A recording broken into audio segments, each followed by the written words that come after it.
नमस्कार, भारत जागरण न्यूज में आपका स्वागत है। चलिए आज 3 नवंबर 2025 की अखबारों की 4 सबसे महत्वपूर्ण खबरों पर बात करते हैं जो मुख्यतः गुरुग्राम और पटौदी से जुड़ी हुई हैं।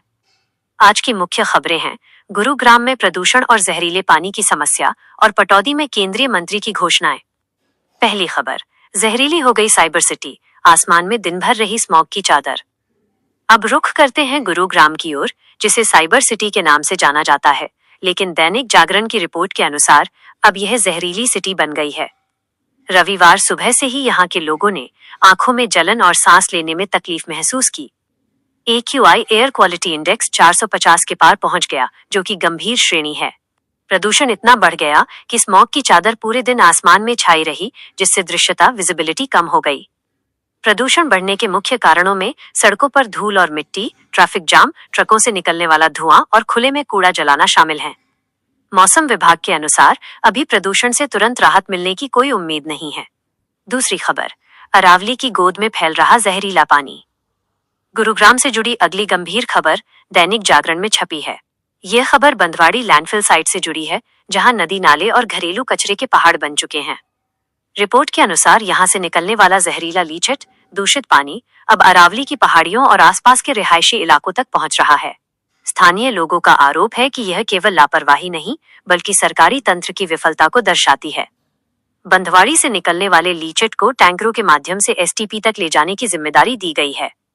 भारत जागरण न्यूज की तरफ से ये मांग है कि इस गंभीर लापरवाही के लिए संबंधित अधिकारियों की जवाबदेही तय होनी चाहिए। तीसरी खबर, पटौदी में ही विधायक कार्यालय में बैठ लोगों की समस्याएं सुनेंगे केंद्रीय मंत्री। अब रुख करते हैं पटौदी की ओर, जहां दैनिक जागरण में एक महत्वपूर्ण खबर छपी है।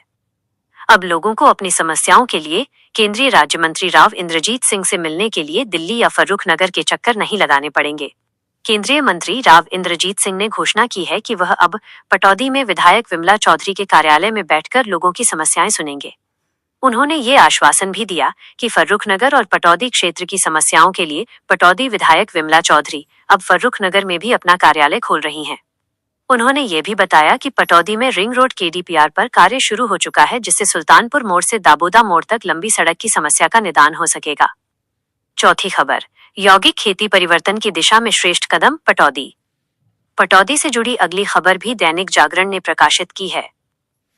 पटौदी के भोड़ा कला गांव में ओम शांति रिट्रीट सेंटर में रविवार को ग्राम विकास विभाग के तत्वावधान में 1 दिवसीय किसान सम्मेलन का आयोजन किया गया। इस सम्मेलन में विभिन्न वक्ताओं ने किसानों को रासायनिक उर्वरकों का प्रयोग छोड़कर प्राचीन कृषि पद्धति की ओर लौटने के लिए प्रेरित किया।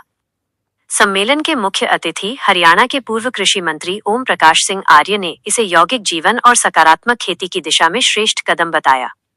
वक्ताओं ने कहा कि इस तरह भारतीय कृषि पद्धति अपनाकर देश के विकास में कृषि विज्ञान अनुसंधान संस्थान अहम भूमिका निभा सकता है। ये थी आज 3 नवंबर 2025 की अखबारों की प्रमुख खबरें, जिनका सीधा संबंध आपके क्षेत्र से है। कल फिर हाजिर होंगे आपके क्षेत्र की महत्वपूर्ण और विश्वसनीय खबरों के साथ। नमस्कार।